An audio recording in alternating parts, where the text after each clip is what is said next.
Chris Wallace here with Lindy Fishing. Now that the sport show's over with, that gets me fired up for two things. The first one being chase with Tom Turkey through the woods. The second is springtime crappies. And folks, if you guys want to have a chance at the biggest crappies that your lake has to offer and getting on one of the best panfish bites of all year, the time is between now and the walleye opener. A couple of things you're going to want to look for when you're looking for these crappies is find the warmest water the lake has to offer. The other thing you want to look for is some sort of vertical structure, such as a standing bulrush bed, or my favorite, a bridge piling. The other awesome thing about fishing crappies in the spring is you don't need a boat to do it. There's plenty of ample shoreline opportunities, and in my opinion, some of your best fishing in the spring is done from shore, not from a boat. But if you're going to fish from shore, there's a couple of things you're going to want to look for. The first thing you're going to want is you're going to need to have something that you can cast out a bobber in your presentation a long ways away to get away from shore, to get away from your shadows. The other thing you're going to want to look for is something that not only can you cast a long ways, but is still sensitive that when that crappie inhales your jig, it's not going to feel the resistance of your bobber and drop it.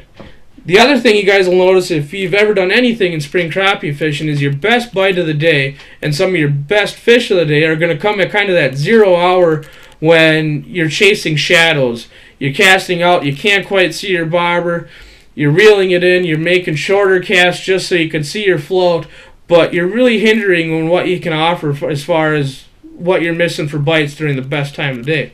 What Lindy did was they came out with a little brother of the Splash Brite. Now, if you guys have been living under a rock for the last year and haven't heard of the Splash Brite, what it is, it's a water-activated lighted bobber.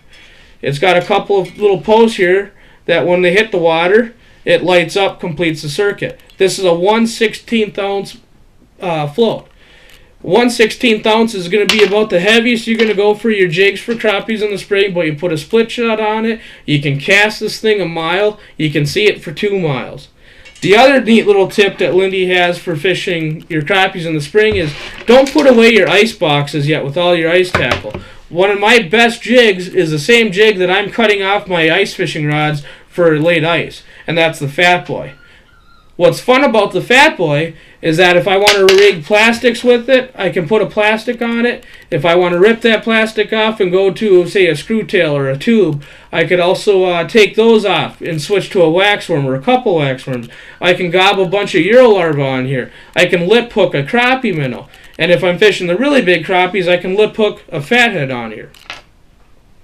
Those are two great products that Lindy has to offer that's going to have you be more successful and catch some of the biggest fish that you're going to encounter in the spring crappie fishing. Chris Wallace with Lindy Fishing.